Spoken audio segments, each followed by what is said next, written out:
ditemukannya buku kuno di Mesir tentang pengakuan mengenai pentingnya manajemen itu. Nah, prinsip-prinsip yang diberikan oleh Tyler meliputi yang pertama adalah menggantikan cara acak-acakan dengan ilmu pengetahuan yang tersusun. Karena manajemen merupakan ilmu, maka harus ada dasar yang disusun secara jelas. Sehingga dia menggantikan ke awal manajemen yang biasanya tidak diatur secara rinci, diganti dengan ilmu pengetahuan yang tersusun. Dan yang kedua adalah mengusahakan keharmonisan dalam gerakan kelompok dan bukan perpecahan. Jadi dia juga menyadari bahwa antara pekerja dan manajer itu merupakan satu tim besar, sehingga mereka harus memiliki keharmonisasian dalam melakukan pekerjaan sebagai suatu kelompok. Sehingga dalam prinsipnya yang ketiga, mereka harus mencapai kerjasama manusia, bukan individualisme. Dalam artian, mereka harus memiliki tujuan yang sama, bukan saling memperebutkan kebutuhan masing-masing, bukan saling memperebutkan egonya masing-masing, sehingga mereka saling mengerti atau terjalin kerjasama yang baik. Dan Tyler, prinsipnya yang keempat adalah dia menghasilkan output yang maksimal dan bukan output kerja yang terbatas. Sehingga dia benar-benar memanajemenkan biaya, waktu, jumlah tenaga kerja untuk memperoleh output yang maksimal atau jumlah produksi yang maksimal. Dan yang terakhir adalah dia mengembangkan semua pekerja sampai taraf yang setinggi-tingginya untuk kesejahteraan maksimum mereka sendiri dan perusahaan mereka. Jadi dia membentuk pekerjanya untuk memiliki pemikiran bahwa ketika dia ingin mensejahterakan hidupnya, dia juga harus mensejahterakan perusahaan, karena itu merupakan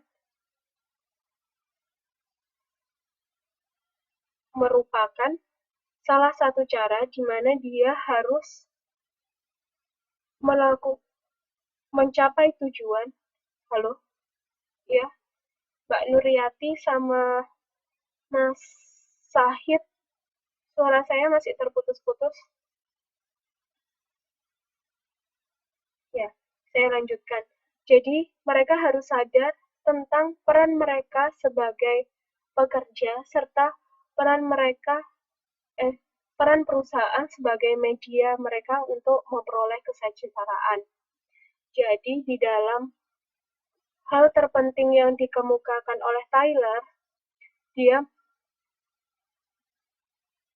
merasa bahwa inti pokok dari prinsip Tyler adalah dia memiliki semboyan adalah the right man on the right place. Jadi orang yang benar itu adalah orang yang berada di tempat yang benar. Jadi kayak gitu.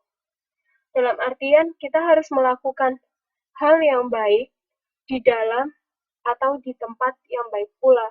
Jadi orang itu dianggap benar ketika dia juga bisa bersikap di tempat yang benar. Kayak gitu. Itu adalah prinsip dasar yang dikemukakan oleh Tyler.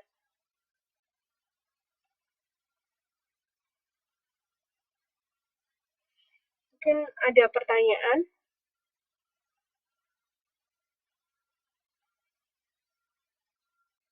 Menghasilkan output adalah menghasilkan output bisa kita sebut sebagai produksi. Kalau kita dalam bentuk perusahaan yang harus mencapai produksi, kita bisa menyebut bahwa output merupakan keluaran dari proses kita bekerja atau produktivitas dari kita yang miliki. Atau kalau kita perusahaan jasa, maka servis yang kita berikan itu berapa, kayak gitu. Jadi itu bisa dikatakan output atau hasil dari kerja kita.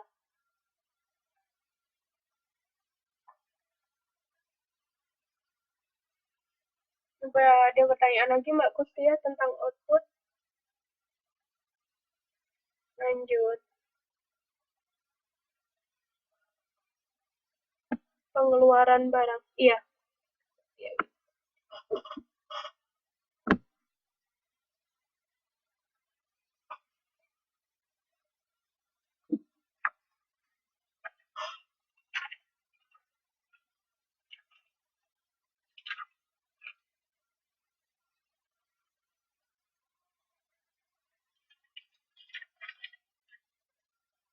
Dan contoh taraf kesejahteraan bisa memenuhi.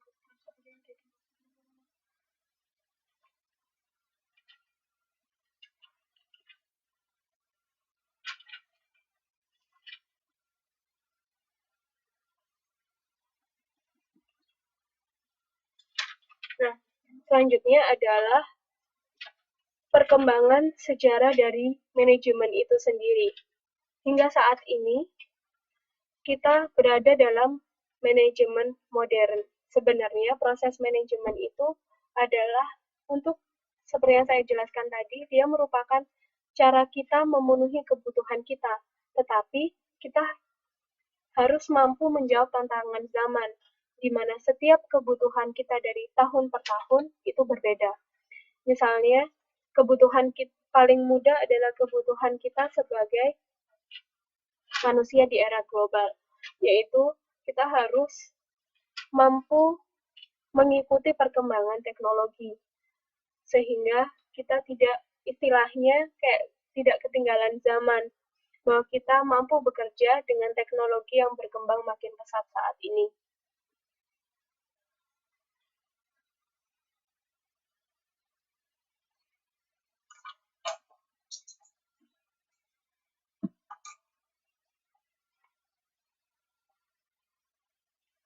Dan manajemen pada era modern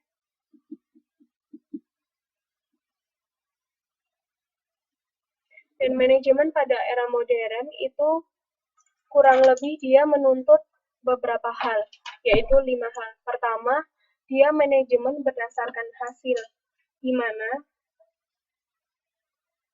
manajemen berdasarkan hasil menginginkan setiap kegiatan yang dilakukan pekerja dan manajer memberikan hasil yang jelas dan pengupahan yang baik pula.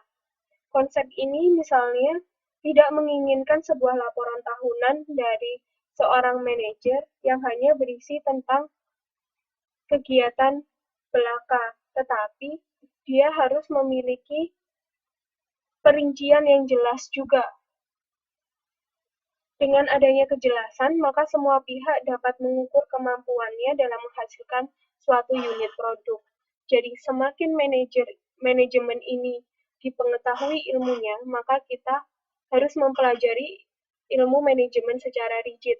Contohnya pun bagian kecil, ketika kita melakukan manajemen yang baik, maka kita juga harus melaporkan hal tersebut dengan baik pula. Dalam artian kita mengetahui laporan itu dari hal terkecil hingga kesimpulan akhirnya seperti apa. Jadi, proses manajemen dapat dipergunakan oleh orang lain dalam menentukan atau membantu kita untuk menyelesaikan masalah.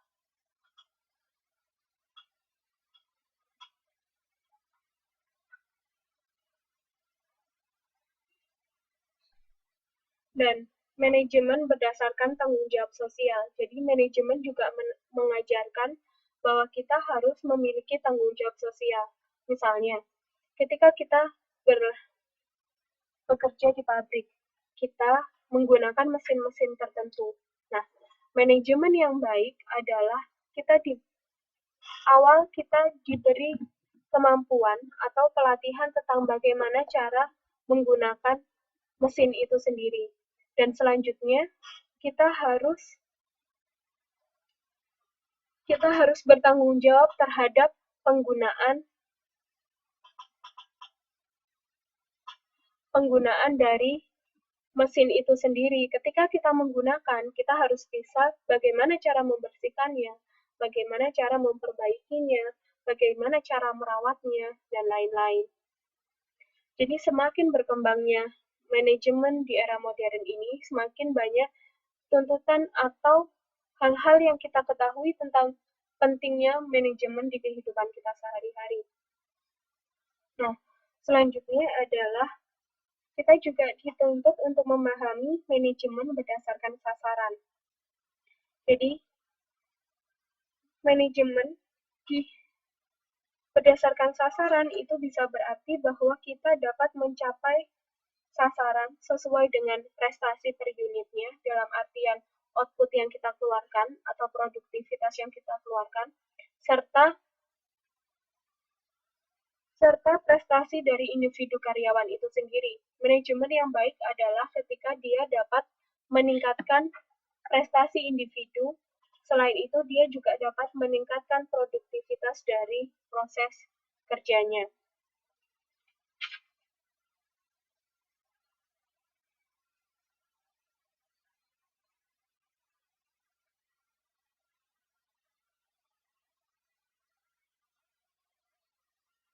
Nah, manajemen berdasarkan pengecualian. Jadi, di sini adalah di mana manajemen itu juga dapat dikatakan dia berhasil ketika dia memiliki, ada beberapa manajemen yang memiliki unsur-unsur sendiri.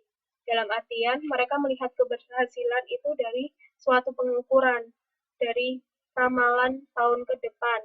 Misalnya, perusahaan ini akan tetap berjaya atau enggak. Misalnya kayak sekarang itu kan banyak sekali merek-merek HP yang bangkrut. Misalnya kayak BlackBerry sekarang mulai bangkrut karena kemajuan zaman, kita dituntut untuk menggunakan Android dan kawan-kawannya, sehingga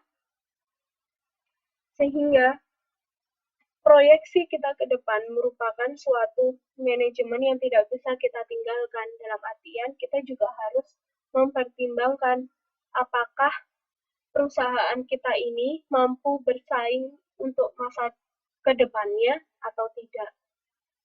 Seperti itu. Dan manajemen terapan sendiri, pada zaman modern ini, kita mengenal mulai dari tahun 1990-an, dikatakan kita telah menginjak generasi kelima manajemen atau the five generation management, yang merupakan keunggulan organisasi sangat bergantung pada individu-individu yang berada di dalamnya, yang diharapkan mereka memiliki kecepatan, kemampuan daya tangkap, dan kelincahan atau kegisitan untuk memiliki kompetensi yang memadai.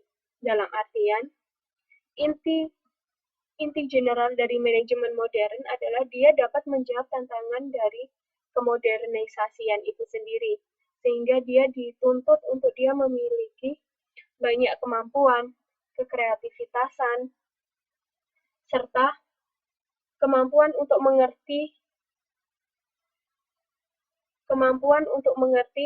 siapa aja sih pesaingnya mereka, apa saja ancaman yang telah mereka peroleh, serta kelemahan dan kelebihannya mereka itu apa, dan itu dijadikan sebagai dasar untuk merencanakan kegiatan ke depan untuk menjawab atau memenuhi kebutuhan dari zaman atau konsumen yang kita tawari produk.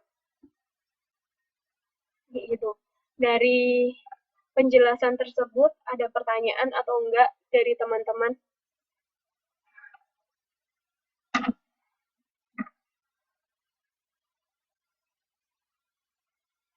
Kita masih punya waktu 11 menit untuk berdiskusi atau bertanya jawab tentang, mungkin ada pertanyaan yang ditanyakan oleh teman-teman, atau mungkin ada sanggahan, atau apa.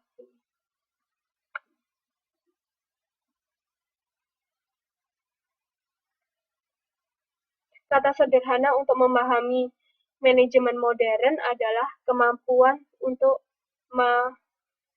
menjawab tantangan zaman. Itu adalah inti dari bagaimana kita memahami manajemen modern.